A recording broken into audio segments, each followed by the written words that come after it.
Welcome to Good Boys Gone Bland, Season 8, Episode 4, Bulletproof Monk. I'm your co-host, Denali. I'm your co-host, Ryan. I'm your co-host, Bulletproof Hunk. No, there it is. That's the one we didn't do yet. That's nice. Guys, I'm worried. I'm worried this season. Can we just have like a huddle real quick just about the state of the season?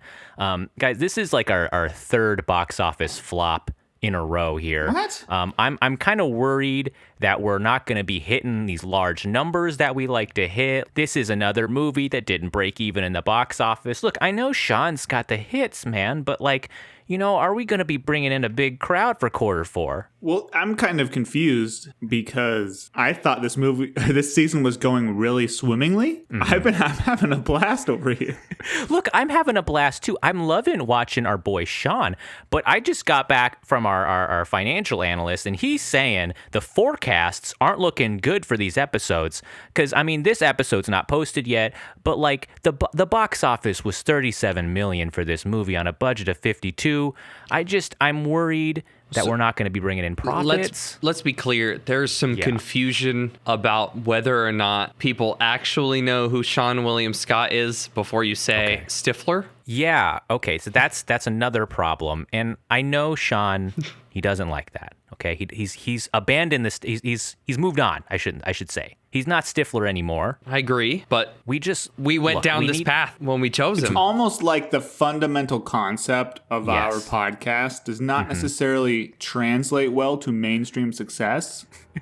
And that's kind of the joke. So what I had in mind was, is there a way we can trick our audiences into thinking these were huge movies that maybe they just forgot about? I think Jace's bulletproof hunk angle. Like, we can maybe Photoshop the cover. Yeah. Ooh. Magic Mike it. Swiss was ripped in this movie. Oh my He was God. fucking Can we talk about shredded, that? Was bro. the bulletproof hunk. The hunk meter? Yeah. Hunkometer. We should. Auga. Let's be clear. I tried to send an email and get us sponsored by an undie company that I won't name. Oh. And both of you weren't totally chill with it. Was it the undie brand that has almost our exact name? Yes. Oh, no, we cannot. Dude, they got undie money. All right, we got nothing. We don't even make a They single can't come garment. at us. We're in a totally different sphere. Well, whether or not we're like Good Boys Gone, I legally don't- allowed to use our name, Yeah. or whether or not it's a good idea to partner with an erotic underwear brand, I think those are two separate questions. Bro, this is a sex-positive podcast. Yeah. All right, I know we don't talk a lot about doing it, but Not very often at all.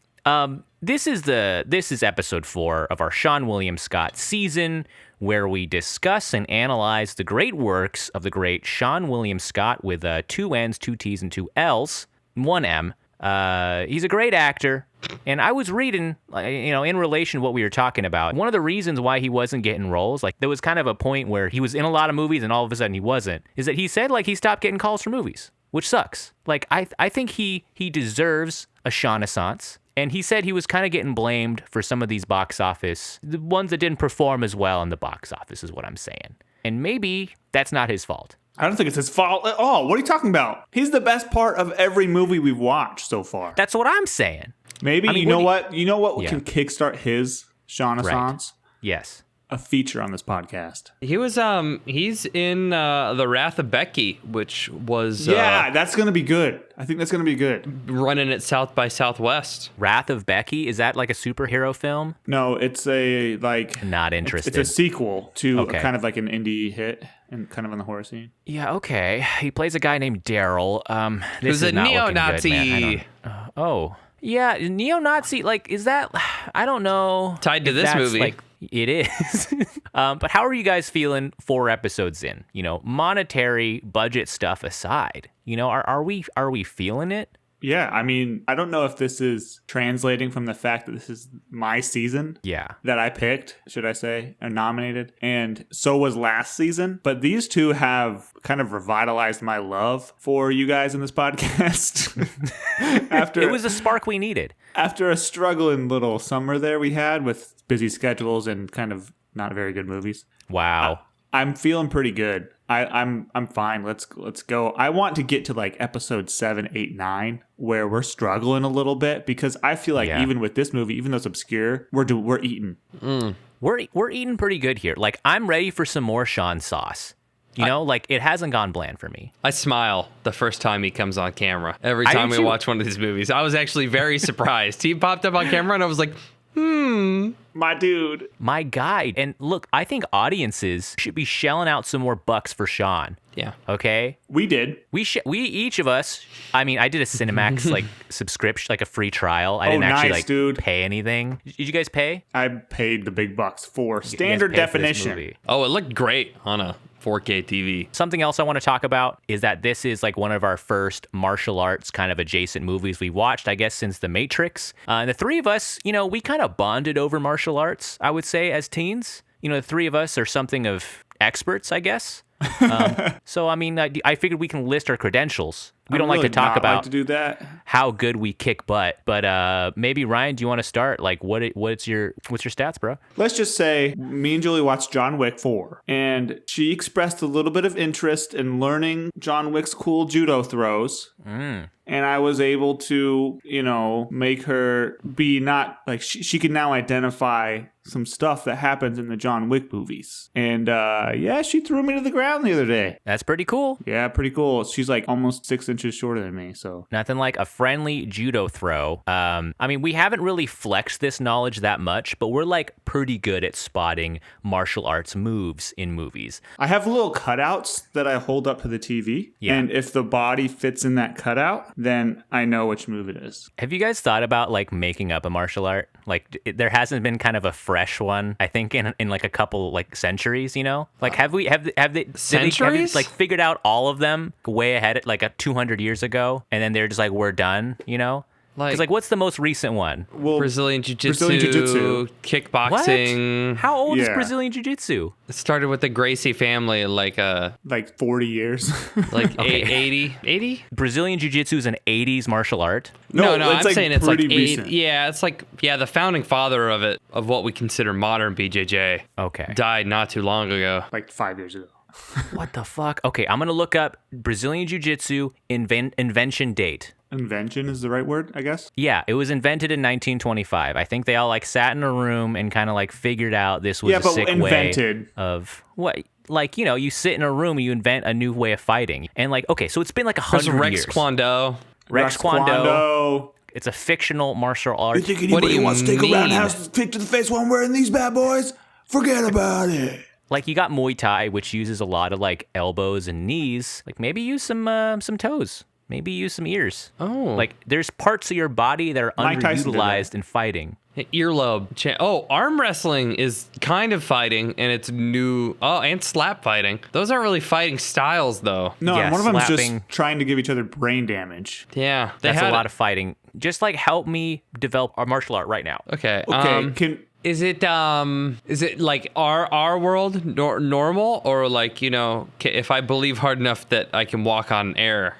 It's got to be concrete. It's got to be applicable, I think. To our fights. I like the one from Kung Pao where the guy purposefully they taught this guy how to fight poorly. Yeah. Because I was thinking about imagine a dude who invented a martial art and he's fighting for like the first time in like a street fight or an arena. You are describing Brazilian Jiu-Jitsu. This is Has this happened? This is the modern origin of it. So he fought a guy and he did no idea how to defend it because this is literally you're describing exactly what happened. They invited all these like street fighters to the UFC, the first UFC 1, and that was the whole idea. And they brought in one of the Gracie guys, and he literally like broke people's arms, like wiped the floor with like all these bare knuckle street fighters, and won the whole thing. And he weighs like 100 pounds less than all of them. You have to think that happens with every martial art, right? Like Kung Fu, Wing Chun, karate. They're like, whoa, the first karate chop to the throat. Like, holy shit.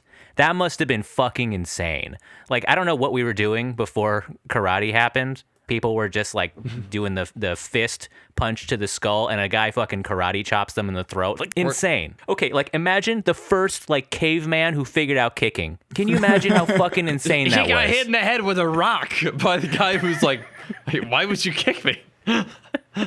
Why would you use feet? That's one thing about That's one thing about martial arts. And when you bring up karate, I don't think it's a great example because that kind of excels in like a controlled environment. Right. Whereas like in real life, they would just tackle you. What if you're fighting a dummy, though, with no arms? Well, in that circumstance. No, what if you're fighting 6 inflatable dummies with no arms that rocked back and forth every time you hit them? I mean, think about... Yeah, kicking. Like, kicking is so fucking crazy when you think about it. Like, when you think about cavemen and they square let's up. go into a detailed analysis of kicking. Kicking is crazy, dude. And, like, a caveman spinning his leg around and hitting someone in the head, probably killing them. Let's be real. That must have been the most insane thing they've ever seen. Yeah, but to Jace's point, they just beat him with rocks after that. Like, you can only kick so much.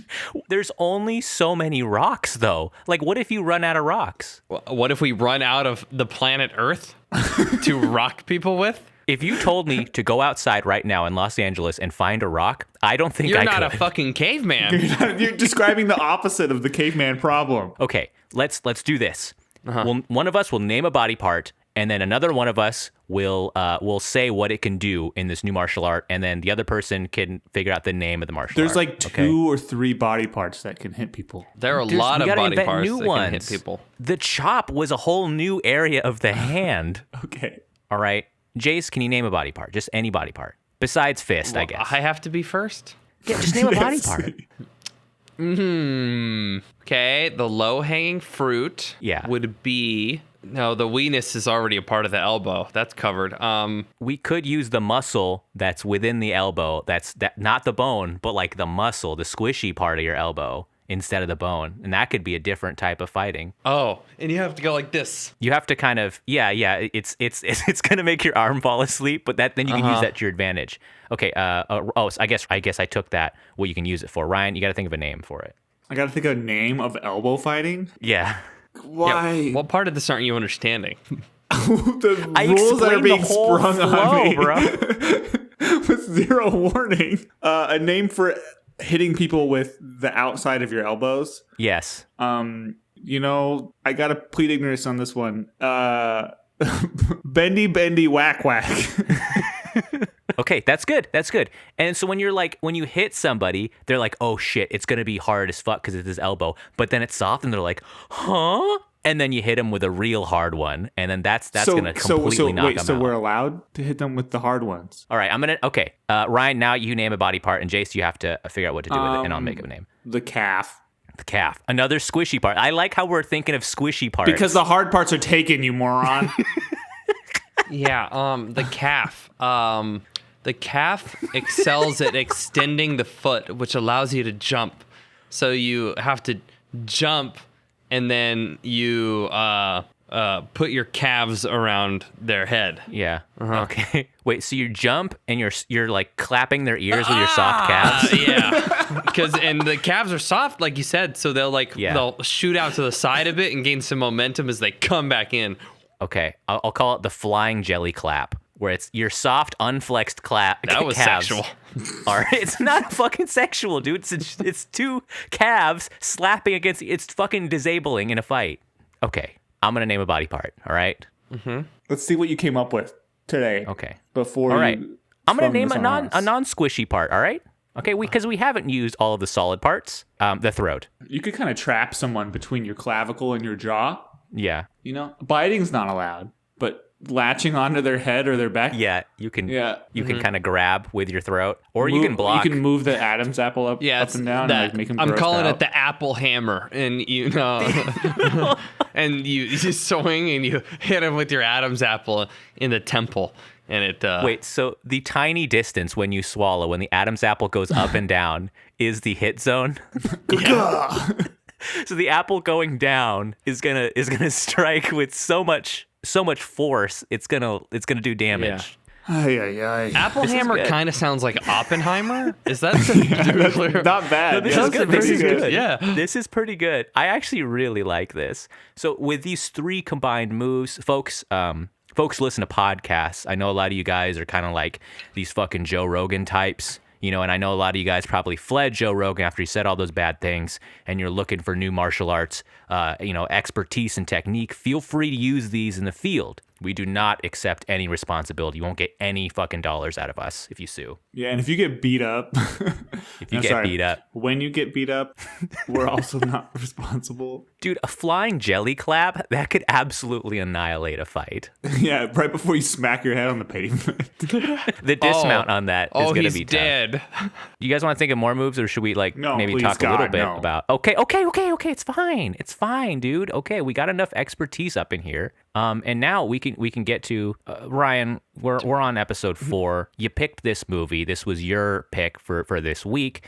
You want to tell us a little bit about what made you want to see it, and maybe about the movie Yeah, let me pull the IMDb up. Do we have a deli dude in there somewhere? for the soft hits. Uh-huh. I was thinking like Bologna Man, where he swings like a bologna like bow staff or I don't know, like a club, and it just slops them in the and then Ooh, yeah, because they do make really long. Could you make some nunchaku out of 2 sticks of bologna? out of 2 sticks of bologna. I think This if is you really get soft. some speed behind Why would a that be soft, useful at all? Hold on, Ryan. A speed behind a soft tube of bologna hitting you in Yeah. the face, that's going to really hurt. Uh-huh. Maybe Bologna Man, all of his soft parts are hard and all of his hard parts are soft. Just like if you have like bad bologna, Yeah, that's when it it. has like cartilage and That's you don't like good. it. No, that's And funny. so when people hit him, they're like, what the heck? They punch him in the skull, it just caves in. But then he like swings around with Wait, his like... no, excuse me. 1 second. That okay. would quite literally mean that his skin is an exoskeleton. if his soft parts are hard and his hard His parts bones are are soft. soft. Yeah, but his bones are like fucking jello. It doesn't matter. He has an exoskeleton. He's a bug. He's a bug. Guys, he's a bug. We've invented bugs. It has nothing to do with bologna. He's a bug man. Why are you called Bologna Man? I don't get it. I don't know. I have no lips. But his teeth are soft, dude. His tongue is hard. He's like a parrot. That's exactly what that is.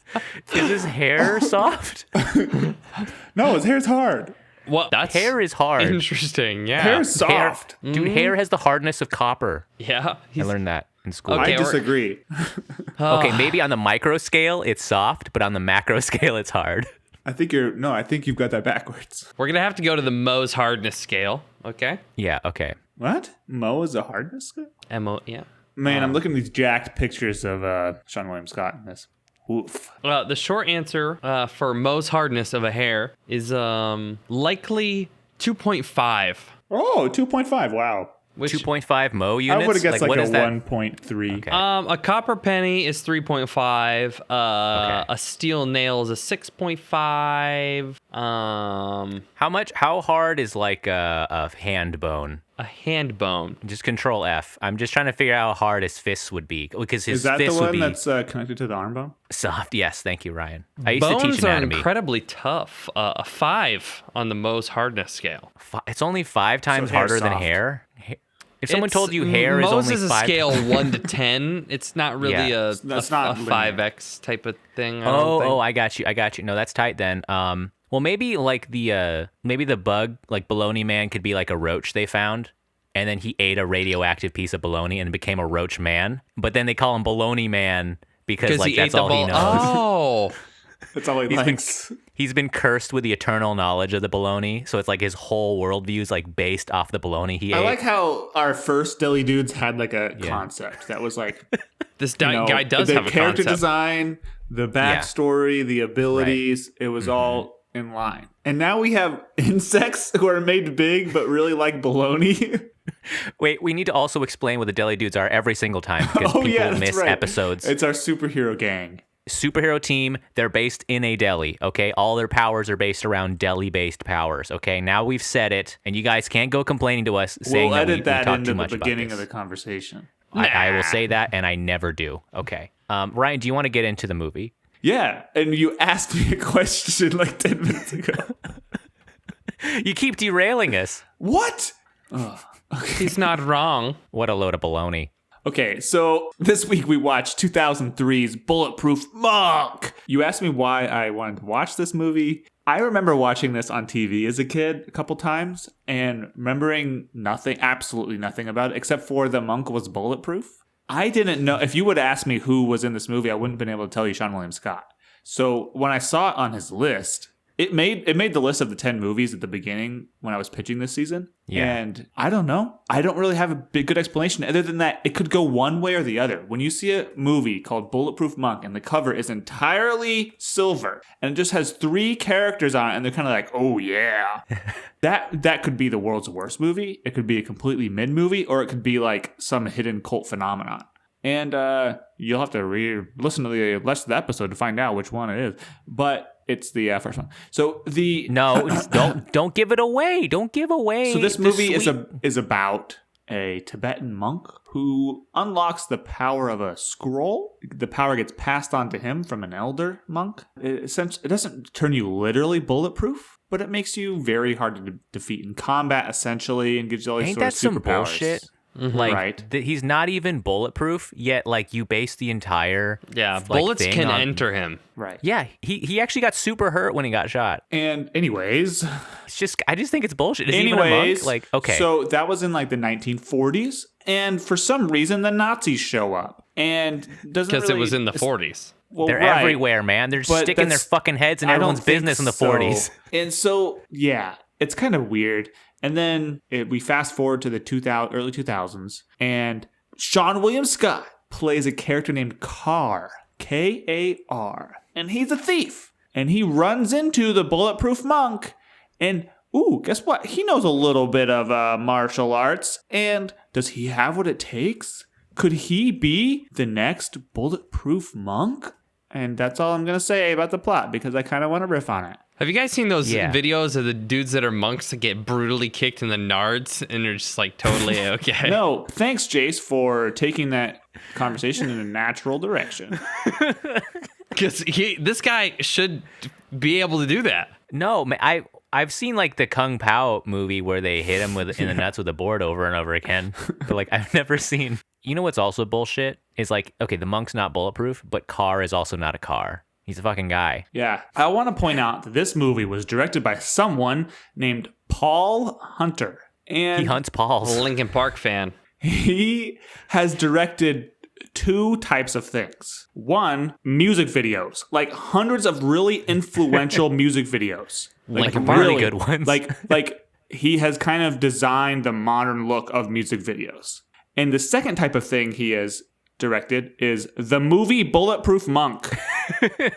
I'm not joking when I say this is the only thing that's not a music video that he's done. That's like so insane. And folks at home, go ahead and look up this dude, Paul Hunter, and look at his credits. Like, this is insanely stacked. I'm looking through it. I'm Michael Jackson, Pharrell, the Bad Boys 10th anniversary. Wow. Britney Spears, Janet Jackson, Gwen Stefani, Snoop Dogg, Will Smith, Mariah Carey, Jamie Foxx, Common, Kesha, Maroon 5, Jennifer Lopez. Like, seriously. Most importantly, the Wild Wild West music video that plays at the end of Wild Wild West, which is an absolute all-time slapper. He did drop it like it's hot, you guys. Oh my God, I watched that so many times. How do you make such a bad movie? Hey, this maybe it wasn't Paul's fault. And we can't give away the goose this early, all right? It was produced by John Woo. And folks, we talked about the box office earlier. It was released on a Wednesday, which shows you how much confidence the production company had. Don't shit talk Seann William Scott for bringing this movie down. Exactly. All right. He was the best part. And I wanted to ask you guys, it opened number 2 the middle of the week on April 16th of 2003, behind another movie. This movie was number 1. It opened the previous weekend. Okay, this was in its like 5th day, and it still beat this movie. It's a certain Adam Sandler movie. And I think that's all I'll say. Can you guys guess what movie it was? 2003. Adam Sandler. It was not Big Daddy. Do you want one other hint? Wait, Adam Sandler, 2003? Yes. This was during his hot streak where he was like pumping them out. Oh, was his hot streak? Was it the golf movie? It was not the golf movie. Was it Little Nicky? I'll give you a hint. That's a good guess. I'll give you a hint. It has singing in it. The Wedding Singer? No. That's way earlier than that. Okay, I'll give you another hint. 8 Crazy Nights? It's not 8 Crazy Nights, okay? It has a person who's played the Joker in it. As his Anger opposite. Management? Anger Management. You've got it, Ryan. I don't think I've seen Anger Management. Yeah, me either. I'm not really into those types of movies. Oh, yeah, it's okay. It was on FX just about as much as Bulletproof Monk was. It's a very like mid Adam Sandler movie. not bad. And then number 3, all right, this is the last one I'm going to ask you guys for this one. This is a certain Colin Farrell movie, 2003. Ryan, I feel like you're going to get this in one. I just want to see if you can get this. Phone booth? It's Phone Booth. I know, Ryan, you're a Colin Farrell head. That's the type of thing I would get, just prompting me the year and the actor. Jace, have you seen Phone Booth? I've never seen it. No. What? It looks wild. I love that movie. Kiefer Sutherland? The Keith Man. Yeah. Yeah. So, I mean, this movie, it starts with kind of like, as Ryan said, kind of like a wild ass premise, because they're protecting these Very Guardians wild.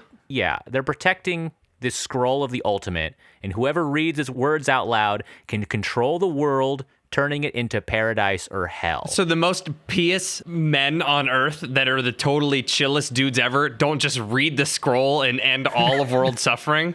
Like, yeah, I was Come on, confused. fellas. Was the heaven or hell thing like a metaphor just for like you can be really good and benevolent or you can be really bad? Or was it kind of a literal thing that's why the Nazis wanted it? I feel like they thought that like if you tried to use it, your natural humanness would like corrupt it, right?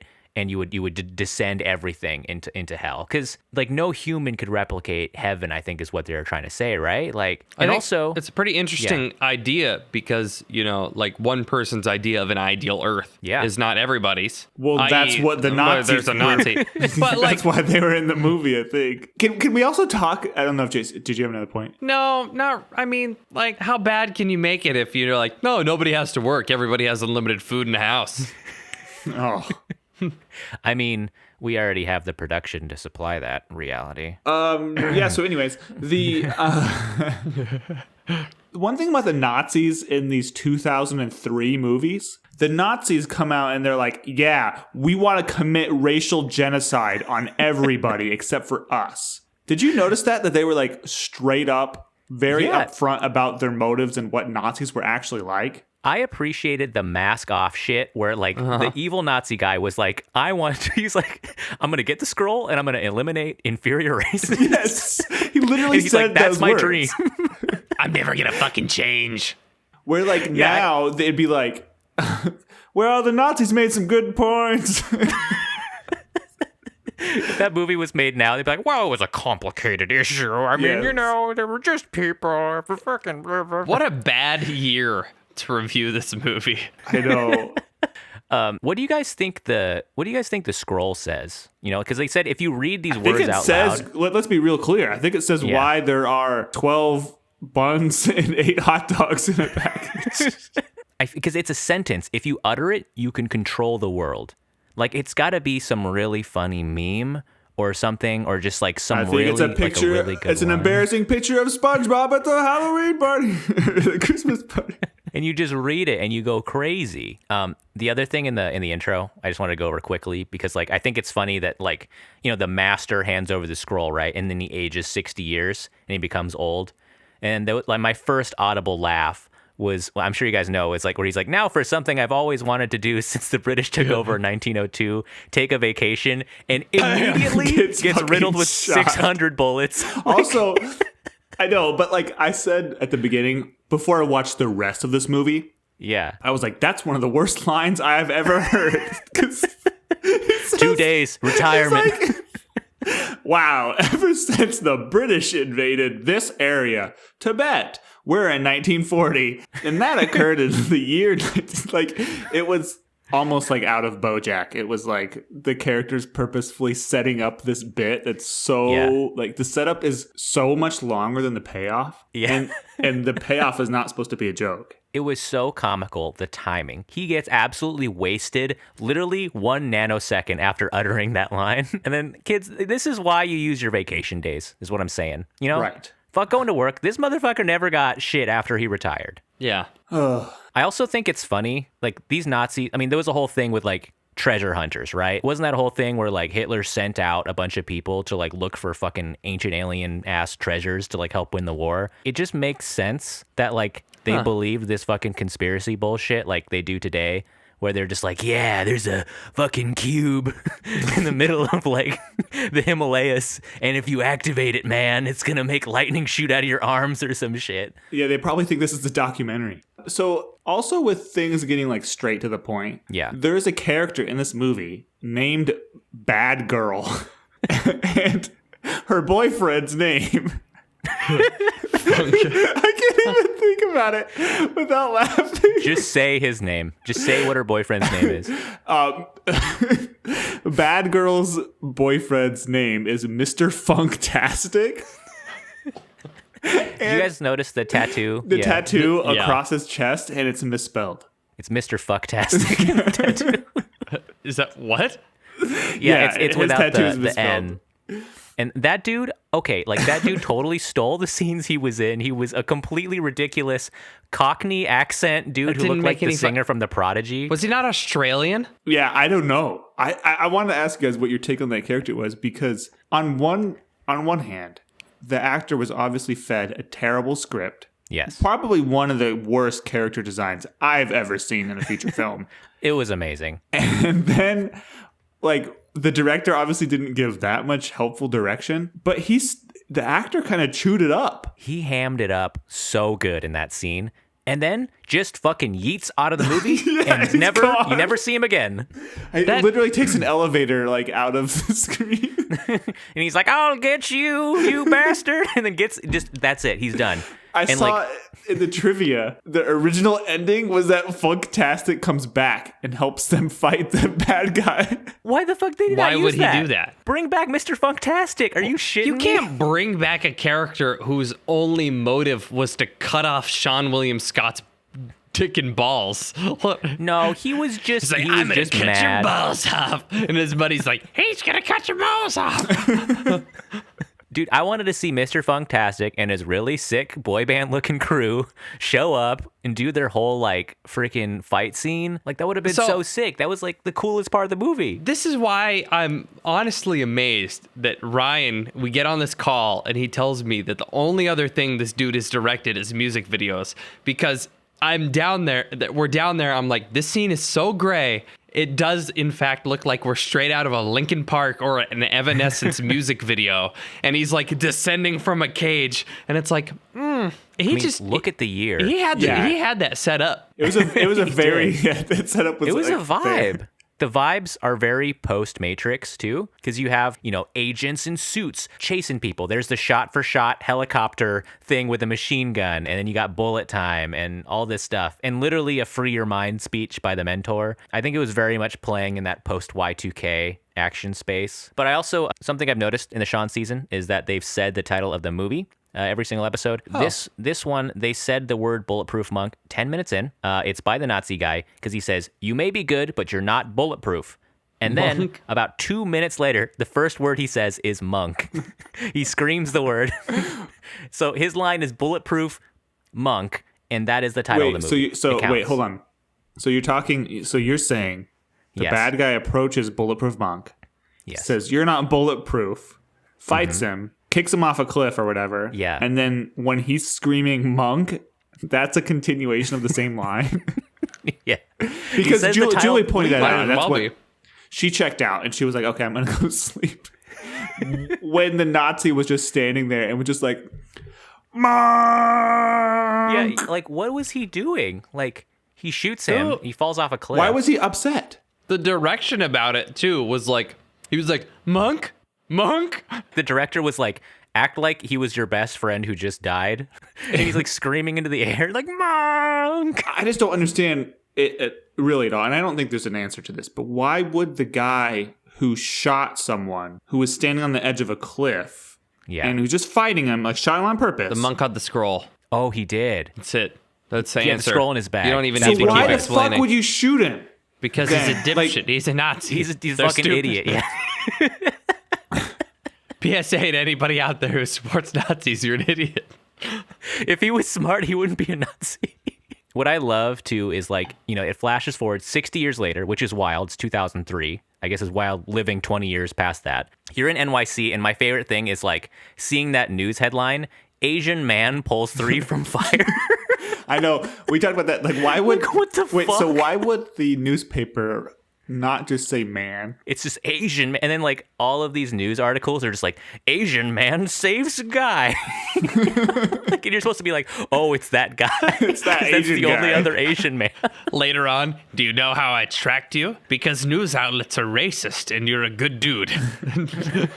And so, like Ryan said, we see Seann William Scott for the first time. I think this is his first role we've seen where he's not like dumb, right? He's not like a comic relief dumbass. He's kind of capable. Like, he's kind of smart. Well, that's why I like the Rundown, though. That he plays a similar to a different. He's still the comic relief, but in the Rundown, just like this movie, he's capable but funny. And he has a little bit more of an edge here because he's a pickpocket, like he's a professional kind of like criminal in his own eyes. And then he also like helps run a kung fu theater, which I think is very tight. Yeah, I liked that character design, actually. Like the fact that he has a background in it, sort of, but like it's kind of a quirky, fun, charming background. It's not like I was trained in a monastery for 1,000 years background. I thought he's literally gonna do the Arrow thing where it's like 5 years in hell. I was on an island and they beat me with sticks and now I speak 17 languages. Instead, we get a Rocky montage with a kung fu movie in the background where he's mimicking the moves and That was like pretty cool. I turning actually to thought that watch was really cool. Yeah. the black It and was white cool. film. That was pretty sick. There's some individual scenes in here that actually look quite sick. Yeah. Like that scene where he's like sweaty in a fucking tank top, just like doing these scenes. There's a couple fight scenes that are not bad in here. And there's also just some shots where like this really vibey atmospheric keyboard music. It sounds like something from like Deep Forest or something. And they're like looking into mirrors and like the rain's pouring down. And I was like, okay. Like, Me and Julie this is not actually bad. paused it once because there was one shot on so they had this like telephoto lens with a close-up and the background was super, super out of focus. So there was a really shallow depth of field on the actor.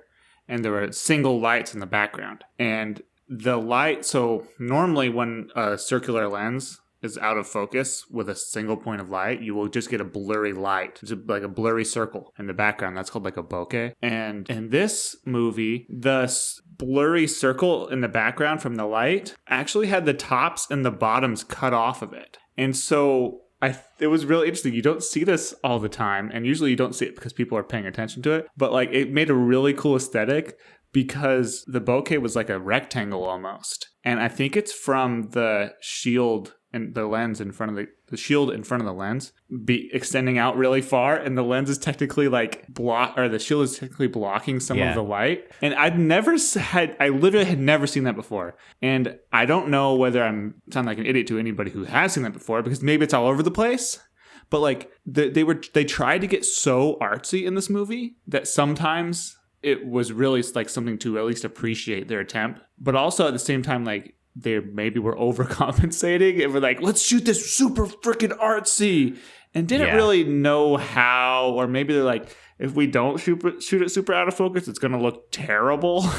Yeah, there was some like weird artsy elements. I think that goes back to him being like a music video director where he just wants to throw in these vibey things and see what works, man. Maybe we should do more of that. No, yeah. And that's why like once again, comparing this movie to John Wick is very interesting, especially because we just watched John Wick 4. And last season, I was doing this thing where we were watching a bad movie, and then me and Julie would watch a really good movie, like on our own, and kind of compare the two. And we watched them within 24 hours of each other, and it's kind of eye-opening, like how artsy and stylistic the same types of shots and scenes were in John Wick, and then watching this, it's just like people hanging out in their backyard trying to make an action movie. They had a Cocoa Puff scene in John Wick 4? You know, they did not. I think they did in like the original, right? Because isn't he sitting in the original John Wick? Isn't he in his kitchen making cereal? Does he eat fucking Cocoa Puff? Jace, I loved that Cocoa Puff scene where Chow Yun-Fat does that really sick smooth criminal like lean with the Cocoa Puffs and doesn't drop it and then swings around in a circle. I was like, that is amazing. Yeah, I also thought like it was interesting that most people know martial arts in here. It's kind of like a martial arts movie in that sense. Even though Seann William Scott explains that he learned it in the theater, everyone kind of knows these moves. And we also see the return of the bow staff, which we haven't gotten since the Ben season. And I kind of wanted to revisit with you guys, like, should we bring back the bow staff as like a really sick weapon that more people should be trained in. We should talk about the fact that a metal pipe whipped around like a bow staff would kill a human being if it That's hit them exactly what I wanted to say. Like, one whap along the side of the head, dead. Yeah. you're gonzo. Mr. Funktastic, he's never been hit by a pipe in his head before. I know. Well, and that's one thing. Well, yeah, we don't know that. His tattoo artist, at least. And there was another scene where, like, another part of that scene where Seann William Scott is kind of just like waving the pipe next to the other guys, and the other guys are fucking terrified of it. Meanwhile, they're swinging pipes at Seann William Scott, and I'm like, first off, just grab the pipe. But also, like, have you never seen a pipe before? Like, what? Like, what's the implication there? I guess if I was in like a, like an underground sewer gang, which is like one of my dreams, and like we were surrounding like this cool dude who's going to fight us all. And he picks up a pipe, and I'm like, okay, guys, keep your distance. You don't want to get hit in the head. And he starts doing this like twirl where he's swinging it around his neck and back. I'm gonna be like, well, maybe we should like wait this out for a sec and see if he actually knows how to use this, because it's kind of dangerous. He has a lot of coverage. Oh, it's absolutely dangerous. Yeah, the odds you take a step forward, bam, pipe to the eyeball, dead. And health insurance is not great for underground sewer gang. And Mr. Funktastic might just be like, no, I'm not paying out your dental this year. Sorry, love. But I think if I was just saying this earlier, like if the three of us got really good at bow staff or like nunchucks, like we said in the paycheck episode, I think it would be terrifying if we whipped that out. Just like if we were ever in a sketchy situation. And you were presented with a bow staff? I've never been within 500 yards of a bow staff. Are you suggesting we would carry our own? I guess it's hard to carry around, right? Like, there's no like extendo bow staff you can have. You can carry around nunchucks. Sometimes this is going way too deep in this hole, but I love it. Yeah. Sometimes when I go fishing, I'd like to imagine or kind of like get a sense of how close I am to the nearest fish. And like sometimes it's really obvious. You can see surface activity, or sometimes if you're really lucky, you can see the fish themselves. Sometimes you kind of just, at least if you get skunked, you don't get a sense of exactly where they are, but you're like, okay, the fish live here. It's the right time of day, right season. So I'm probably just within, 50 yards of a fish. There's probably fish I've casted over and they're just not biting. Sometimes I show up to the river and I'm like, there's not a fish within 2 nautical miles of me. And I'm just wasting my time out here. And that's how I feel about bow staffs. Like, not only in martial arts movies, but like bow staffs are so rare. Yeah. That they're only mentioned in like Napoleon Dynamite is the only reason I know the word bow staff. No love for Donatello? It's the only non-lethal weapon in the Ninja Turtles gang. Lethal, I think that's kind of a misnomer. Compared to a katana or a sai. It's the only one that's not like sharp. Okay, like imagine you're one-on-one. A guy has a bow staff, but he's completely untrained. Like, do you know any counters? Because like I wouldn't know what to do at all. If someone has a weapon and they're completely trained with distance. it anyways, it doesn't matter what the weapon is. And I'm not choosing fucking bow staff. I know, but if someone had a bow staff against you, could you defend against it? No, not if they know how to use it and I don't have nothing. What if they don't know how to use it at all? Then probably just run at them. I think it's still a pretty good weapon. They could point this pointy end of the stick at you, or like the stick end. Yeah, and you'd be like, "Ow!" You like hit your sternum and you're like, "Oh, dang That's mildly uncomfortable." What if they think they need to hit you with the middle of it and not the tips? Then great. Good for me. They should join our soft limb fighting league. We use alternative parts of the weapons too. Yeah.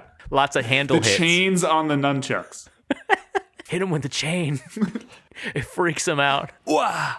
I also think it's funny that like Chow Yun-fat in this movie, he's coming right off of Crouching Tiger, Hidden Dragon. Great movie. And great movie.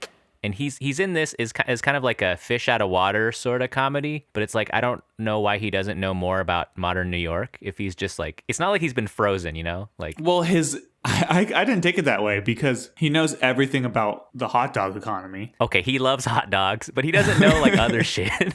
Like he says the meaning of life is in the question of Why are there, 8 buns in a package, but 10 hot dogs in a package? And that's all I could think about for like the next hour and a half. It's a good question. Is that why you had all that time to notice like the effects going on in the scene and the filming? I wasn't paying attention to the plot. The content was low in the movie, and you were like, hot dogs. Hot dogs? What the fuck? I mean, the answer is capitalism. And when you run out of buns, you have to go buy more buns. Then you got to buy more hot dogs after that. You're supposed to buy 10 I think it's packs because of hot dogs. if you tried to put 10 packs. buns, if you tried to put 10 buns in that bag, all the buns would get squished. Make a bigger bag. Why are you making an 8-bun bag? Make a 10-bun bag. Isn't We already it 8 have hot the dogs and bags. 10 buns? Wait, what? 8 hot dogs, 10 buns. 10 hot dogs, 8 buns. Either way, you could change the bag size for either of those factors and just make them both But then 10. you would get 12 hot dogs. You wouldn't need 12 hot dogs. You just keep it 10. But there's a bigger bag. You could fit more in there. That's just wasting space. Just make a smaller fucking bag. How would you get the 12 hot dogs in a smaller bag? Okay. I'm a All right, hamburger guy. Next. I'm Okay, I love hot dogs too. Do you guys? I mean, have you guys ever done like the 2 buns, 1 hot dog, or 2 hot dogs, 1 bun? Just kind of like resolve this. 2 buns? Okay, 2 buns I've is rough. I've I will double say dogged that. my own mouth before. What? 2 buns, 1 hot dog is rough. It's a lot of fucking dry bread in there, and you're kind of making like a square with the 2 Next buns. time I and go you're to eating- a baseball game, I'll ask for an extra bun. Are we all hot dog as a sandwich people or not? Yeah. Yeah. Yeah, I think it is, and I don't like that whole hot dog as a taco thing. Like, fuck off, it's a sandwich. Anyways, I just read that this was supposed to be an R-rated movie, and his name was supposed to be Mr. Fucktastic. Are you serious? And they had to change it, i.e., the tattoo being wrong because they didn't get the R-rated. Go ahead. I think him being named Mr. Funktastic is even better. It's so much funnier. I actually liked Chow Yun-fat in here. I think at I first did a lot, yeah. Yeah, he seemed a little flat. I wasn't sure if they were going to do like too much of like the Orientalism, weird kind of like stoic thing, but he had like a personality, like he had humor, he had quips, and he kind of like showed a little more in here, and I think he kind of grew on me in this movie. Yeah, he's got a charm. He's got like an everyday man charm for sure. Yeah, I mean, there is an element of kind of like, oh, like, look at this Asian man. Isn't he so strange compared to all these, and I was afraid they were going to do that a lot, but it wasn't as much as I thought. I enjoyed how they played the character where it was like, I wasn't always a monk, dude. Yeah, that's cool. Man, the 1920s were crazy. I do have a question. Okay. Is this an end of the world movie? Oh, Jesus Christ. Yes, it is. It is, man. The scroll could have fucking ended the world. I mean, The end of the world guy wanted isn't to eradicate- implied, though. So the only Seann William Scott movie we've had that's not an end of the world movie was The Rundown. And that can be easily edited to say like, oh, the gato could destroy the world. I don't agree that this is an end of the world movie. Well, you don't think so, Jace? No. What?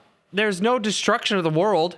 But there's a threat. Look, I get what Jace is saying. It's not quite an end of the world movie. It's not a disaster movie. The scroll, like, I like how, I mean, towards this, we're kind of jumping ahead, but there's a point where the Nazi guy gets the scroll and he becomes like super young and ripped again. But then he doesn't have the last line to destroy all the races. And like, why is there one final line that allows you to destroy all the races, but the rest of the lines allow you to become young and ripped? Yeah, 100%. I was not fully paying attention during that part of the movie. It's when I was thinking about the other existential questions about hot dogs.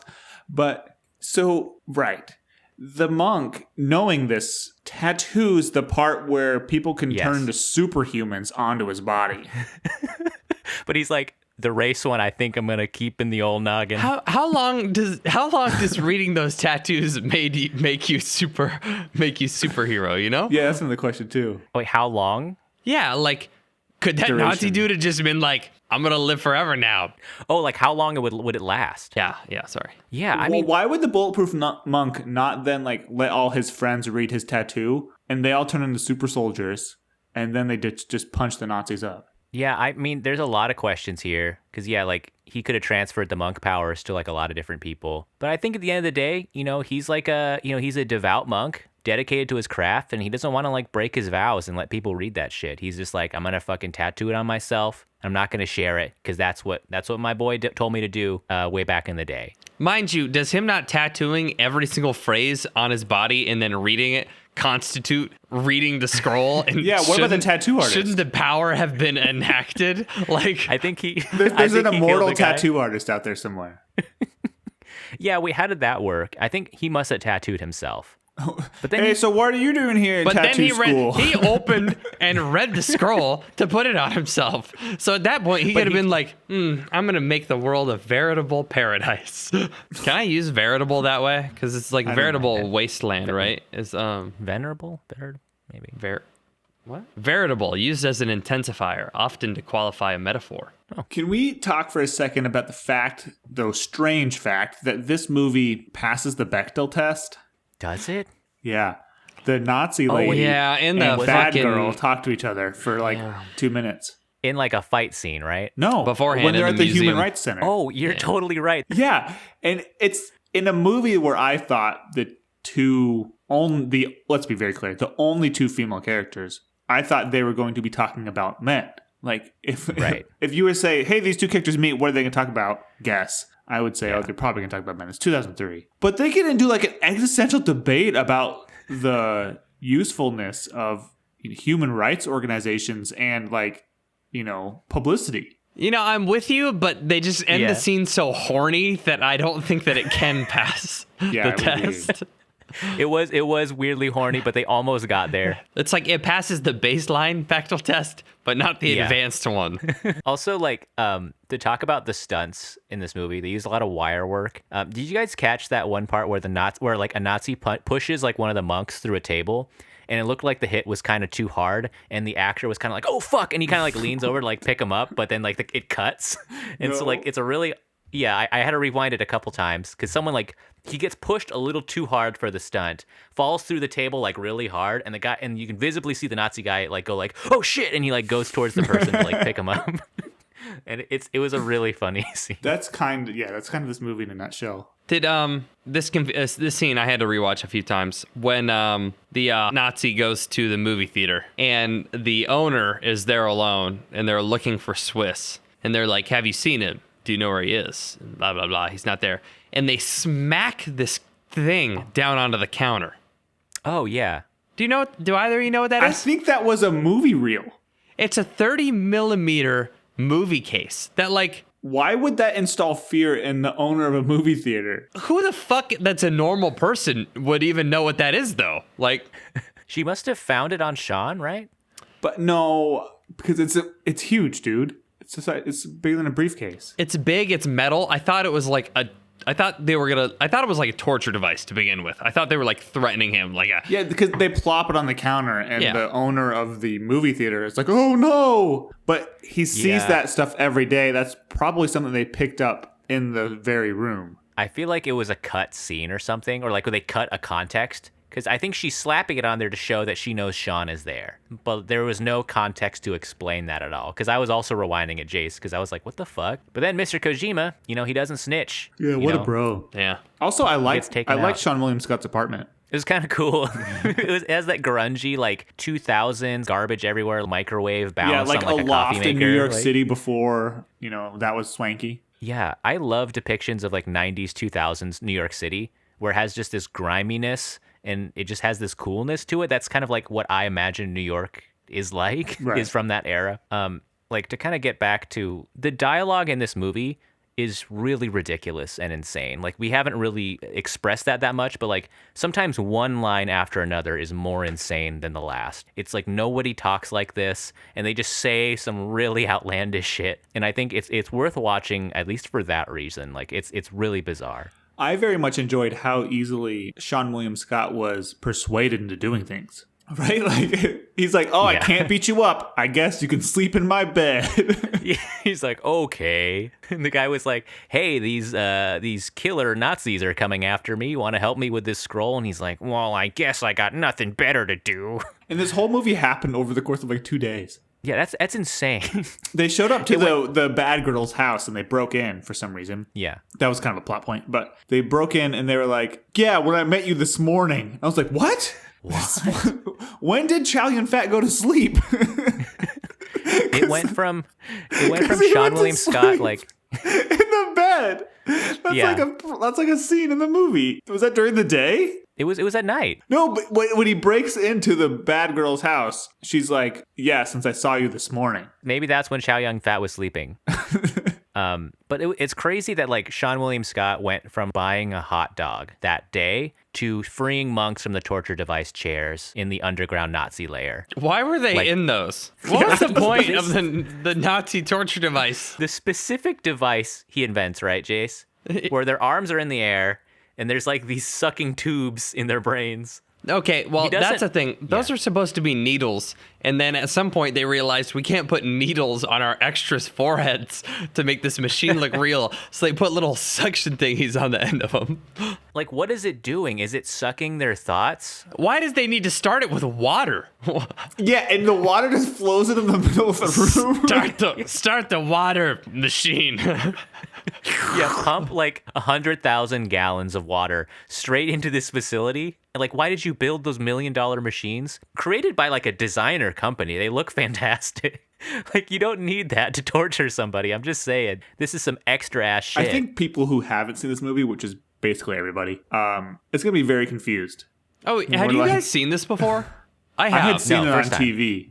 Oh, okay. Yeah. But I don't remember anything from it. I just remember the premise. Yeah, I saw like commercials for it on FX. Like, I think just Seann William Scott's like an FX actor to me because like I feel like that channel loved him and played a lot of his movies. And that's like my whole context for him. But yeah, I mean, this movie kind of just keeps unfolding and gets kind of conceptually crazier, I think.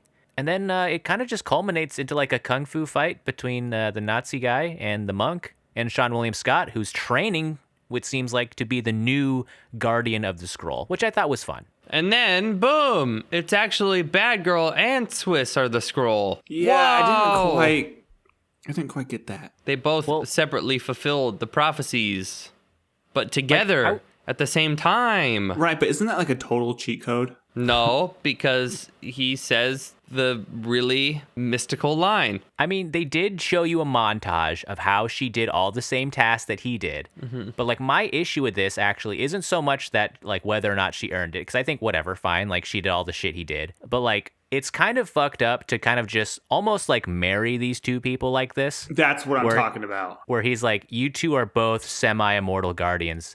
And like, man, you better hope they actually like each other because they just met yesterday. And it's like, I know they don't even know have if like the other person sleeps with the fan on in the summer, right? And that might be a deal breaker. Yeah, it kind of implied that they're going to be in a relationship now after hitting it off that first day. But it's like, I guess you don't have to hang out with the other guardian the whole time. It'd probably be better if you don't. But then each guardian has only part of the scroll. That was kind of like a whole thing that kind of had me scratching my head about logistics. Yeah. But I was also thinking, like, why doesn't the monk just give the guardianship to like 12 people? Yeah, that's what I was thinking. It's like, not only if he could make his friends super friends by letting them read 9/10 of it, but why not orchestrate people to fulfill all the conditions and then spread it out and make a whole new army of immortal people. Mm-hmm. Do you think it split the text 50-50 on their bodies, or they both got the full copy of it except the last two words? I think both got full copy because it looked identical, and then he split the last two words between the two of them. I love, JC mentioned it earlier, that the Nazi character's exit where the monk is like, you can still change. I've given you so many chances. And the Nazi screaming, I will never change. And then falling to his death and hitting power lines. Really getting electrocuted to death. A Nazi. Like, what? That is pure Nazi shit. And also, that is the most, like, hilarious, serious movie death I've ever seen. Can I also say I didn't know this movie was about Nazis when I picked it? Neither did I. Like, that's so fair. much. That came out of nowhere. Yeah. I'm sorry, guys. It could have literally been anybody. They could have been just the a bad bad actor could have been anybody. Yeah, could have been a bad dude. I mean, it was definitely an anti-Nazi movie. It made them look like fucking idiots. That was refreshing. That was actually really cool. Yeah. Yeah, and they got their shit kicked in because they suck. I mean, do you guys want to get into the meters, or should we answer the hot dog question? Like, they did answer that at the end of the movie. It's be happy you always have a hot dog. Yeah, I like they're just like shit happens, so you can always get a hot dog. That was the morale of the story. Yeah, be present, enjoy your hot dog. I'll start my meters. So at this portion of the podcast, we do 2 different meters. We'll do first the Seannometer, which is just a rating of how Seann is Seann and how well he comports with our preconceived notions of what a Seann William Scott movie should be. And then we'll do the actual movie meter, what we think of the movie. We don't just boil it down to 1 meter because that's, way too simplistic. And they might be totally different. For example, I'll go first. My Seann William Scott meter is hard to place. And this actually kind of comes upon a hypothetical that we talked about a couple weeks ago, because I think his quantity might be a little too high, right? Like, in my mind, he's definitely the number 2. And in this, he's kind of like really prominent. It's up there with the Rundown. Like, he's really prominent, but he's maybe too prominent. And so I did not know that he was going to be the next Bulletproof Monk. In like a normal Seann William Scott movie, he'd just be kind of along for the ride. The Bulletproof Monk would have his own plot line, and then Seann William Scott would be there like making jokes and stuff. And yeah, so I think unfortunately his quantity is actually going to take him a bump down. We also didn't get a caw. That's true. But not a single one. Yeah, but he is sexy in this movie. Ooh-wee. I think they got him in this thinking he was going to launch off in a different type of career. And so that's a point. I think I'm going to give this a solid 7 for the Seannometer. Same year as Daredevil? Yeah. Damn. Can't wake up. Wake me up inside. Save me. Jace, is it you? Is it me or you? It's you. Yeah, this, for my Seannometer, I mean, I'm a little different, Ryan, because like I do think him being in the movie is good enough for me, because I do like just having him as an actor. I like seeing our boy, but I do think he was kind of a supporting role in this movie. I think Chow Yun-fat is kind of the star here. Seann plays more of a comedic relief, but also the duties are split between him and Chow Yun-fat as well, because there's points in here where Seann plays the straight man, which I think is kind of interesting. He also wasn't a total dumbass like we've seen in previous movies. Even in The Rundown, he was kind of a goofball who was kind of clueless about things. But here, I think he was very worldly. I think he knew what people thought of him. The other thing I base Seann on is whether or not he's the best part of the movie. I'm kind of thinking about that here. I think he is. Like, he is a kind of he does elevate this movie. Even though I do really enjoy Chow Yun-fat, I do think if you took out Seann, this movie would suffer for it. So I think he'll get a point there. He's absolutely fucking shreddy in this movie and was working out pretty hard for the martial arts shit. He learned a bunch of like fucking moves, and I think an effort was made to actually like learn some of these martial instruments. He wasn't very shibby. Like, that was kind of like a big thing for me, and I think he's gonna kind of get a dock here. But I think I'm gonna set this thing at a 6. It's definitely a Seann movie, but maybe not like the thing you'd watch if you like his sauce. He's kind of like evil Shibby in this, like dark side of the Shib. Yeah, he's like anti-Shib. Yeah. You said a 6? Yeah. I'm gonna give it an 8. All right, let's Good move review. on to the movie meter. So that's one thing I think about the. I think this movie's hard to place because on the one hand, it's shot by someone who doesn't really know what they're doing for a feature-length film. But on the other hand, I really enjoy the performances of the main 3. I enjoyed this movie more than I thought this was a good movie. I had an LOL counter. I got to 4 before I got bored and put my phone down. And or actually before I got bored and picked my phone up. There's other things like that I really enjoyed. The hot dog thing was hilarious. Mr. Funktastic was simultaneously some of the most hot and cold material we've ever had. Like, that burning juxtaposition, like, I don't know, that's the shit that makes magnets work. I don't understand it. And the handshake scene between the monk and Seann William Scott was classic comedy. That was like one of the funniest scenes I think we've seen. In gripping each other's hands and like, and you think you win? And like, and it's trying to see who can squeeze harder. And stuff like that made me enjoy it. Did I tune out for the plot heavy parts? Yeah. Did I laugh my ass off when Seann William Scott ran straight into a wall? Yes. And that's the difficulty in a movie like this. I hate giving out 5s because I always feel like I can maybe vibe with a movie or not vibe and find a reason to put it at a 6 or a 4. But this movie is pulling me in different directions, and I think I'm going to land in the middle at a 5. I think you made some good points there, Ryan. One thing I just want to point out real quick. And like, this movie was made in 2003. It's the same fucking year he came out with The Rundown, American Wedding, and Old School. This dude was in 4 fucking movies. 4 pretty big movies, I'd say, all in 1 year. Like, this is probably one of the hardest working dudes in Hollywood. Like, that's insane. But yeah, Ryan, like, I agree. I think this movie was strangely enjoyable. I think I liked it a little more than I thought I would. With that said, there's some severe pacing problems, particularly in the third act. I was starting to check out a little bit. Like, I think the hour 45 was kind of felt here. We always talk about how we love a 90-minute action movie, and I feel like it would have benefited from some tighter pacing. Also, if you're gonna have like a martial arts movie, like, pull the fucking camera back. Like, do some shit like in The Matrix, because there was a lot of hard cuts. Like, you have no sense of the hits, you have no sense of the choreography, and it was kind of boring to watch for a lot of these scenes, which is a bummer. Compare that to The Matrix. They pull that shit back, you see everything. That shit's sick. Should have been in here. There wasn't as much laughs as I would have wanted in a movie like this. I think they could have bumped up the funny meter just a little bit, maybe. A little less serious action, a little more comedy. And I think that those elements mixed in with just like the fucking cartoony ass like Nazi characters they had, I think could have been really fun. With that said, I don't know if I'd recommend this thing. There's a lot of problems with this movie.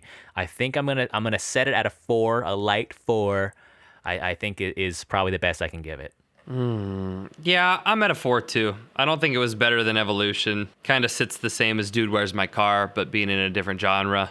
A lot less problematic content than I would have expected from a movie called Bulletproof Monk in 2003. Yeah, same. I was like surprisingly, most of the problematic content was like sexual, like the "how far does this tattoo go" gag thing. Like, kind of left me feeling a little weird. Like, yeah.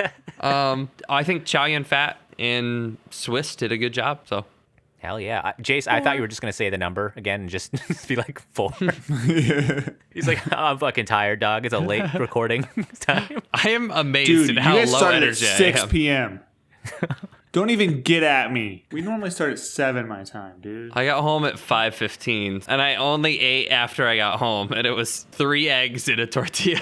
Oh, God, dude. Take care of yourself. Over a sink. Like, I did eat over the sink. Oh, no. I used to just dip tortillas in jelly and like jam. Yeah. Bon appetit. Well, I'm glad you guys made it to this recording session. We had to fit it in. We're getting busy, guys. But there you have it for Bulletproof Monk. Let us know what you think if you've seen this. I'm really curious if anyone else has seen this, because I feel like this is one of those movies, if you say it, they're going to be like, what? Like, is that some kind of like weird exploitation movie that came out in like the 70s? So is it my turn to pick the next flick up in here? Great. I've been kind of thinking about this. Like, I've been kind of waffling between multiple movies here. I'll let you guys know what I was thinking, because like at first I was thinking Goon, because I do like that movie, but it's kind of a late career piece for him. So I'm gonna wait on that. Episode 5's too soon for that. Too soon for Goon. But I think I am going to go with Final Destination this time around. I haven't seen the first one all the way through. I know Sean's in this movie. It's another iconic 2000s movie that kind of revamped the horror genre at the time. I think it'll be a fun watch. Sean is not first billed here. He's kind of in the back of the picture of the cool teens in Final Destination, but I think it'll be a fun ride. Yeah, I'm interested to see what type of role he plays. I haven't seen the first one all the way through. I've seen a few of these. These movies are insane. They're also probably not going to be great for my anxiety. Nope. But I think it'll be a fun ride. So hope you guys join us next week. For those of you guys who watch along at home, maybe fucking rent this thing and see it with us and debrief. Maybe watch Bulletproof Monk and replay the episode. You know, we take replays. That's cool. The thing counts it for us. But yeah, find us, follow us on social media, follow us on YouTube. I'm posting our videos again, catching up. I'm almost done with the Anne Hathaway season. It just takes me so gosh darn long to upload these videos. But feel free to watch them. The one with Joe is up if you ever want to see what Joe looks like. You hear his sweet pipes, and you get to see his face, and our faces if you haven't seen ours. which I don't know why you haven't. That would be weird. Is there anything else we do? We tell them to have a good night. We do It's a little late Seannisms for us. Seannism. Let's do a or Seannism. a rec. Yeah, we could do a quick rec. You got some recs? No. I recommend getting No, 7 to 9 hours of sleep. Yeah. my fish tank's doing good. Oh, No. Yeah, my fish tank's doing. It's really boosted my mental health. I've got a little fish in my bedroom, swimming around. I've upgraded the tank recently, so he's like swimming Dang. and hot tubbing. It's good. It's a good time. I've got live plants embedded in the dirt. And yeah, I have a piece of wood that I purchased and I have to like soak it for a month. And I've been soaking it in the garage for a week. And it's like a big operation to get this piece of wood in the tank. Wait, why do you have to soak it so it doesn't float? Yeah. Huh. And it's like, it's a big ordeal. And now I want a bigger tank. Wow, you're like one of those aquarium guys. I heard it doesn't stop. You It just doesn't keep stop. getting bigger Like, and bigger. I know. I already want another one. I've had this one for less than a aquarium month. addiction. And then you're just going to be living in a tiny house with a huge aquarium in Right. the back. That's super tight. It's good to know someone with an aquarium. It's kind Right. of like having a boat where you don't want to have one yourself because it's kind of a money hole. Yeah, I mean, I have a single fish. He's living large, and you're treating him good, Ryan. I'm happy for that. So Ryan's enjoying the aquarium. Jace is enjoying the sleep. I guess I've been enjoying The Plot Against America. I just finished that HBO miniseries. I think it kind of Oh, I flew thought under you the were radar. just talking about your The interests. Plot Against America, I'm really into it. It's a miniseries on HBO. I think it flew under the radar because of COVID. I think literally happened as it came out. Oh. But it's based on a Philip Roth novel. It's like an alternate history where FDR doesn't win the presidential election and Charles Lindbergh wins, who's like a famous anti-Semite. And it's like an alternate America, and it follows a Jewish family as they kind of try to navigate it. It's super good. I think it's one of the finest pieces of media I've ever seen. It's really well made. It's 6 episodes. So if us talking about Nazis makes you want to see some more content adjacent to that, watch that show. It's very serious. It could be a little bleak, but I think it's very relevant. And I really enjoyed watching it all the way through. On that note, shall we close with a Seanism? Sure. Jace, do you want to start? Is that where Seannisms where we say the words? We say something that we try to channel Sean's energy and try to come up with a Sean quote between the 3 of us. Mighty. Hot. Potatoes. Punch. Tastes? Punch tastes? Fuck. Okay. Oh, you're talking about the action punch? I was talking about the noun punch. Okay. No. Mighty potatoes punch tastes? Punch tastes? Inside. Your Very. Soft. mouth. There we go. It kind of makes sense. Like you burn your mouth, you burn your Mine's tongue if you eat a baked potato. I was It's too hot. thinking punch like the drink. But then you said tastes. Yeah. Mighty potatoes punch. Do you refer to punch flavor as punch tastes? No, I was thinking we were going to like describe what it tastes like. I was doing kung fu adjectives. Oh, I didn't catch that. Punch tastes. Thanks for joining us, guys.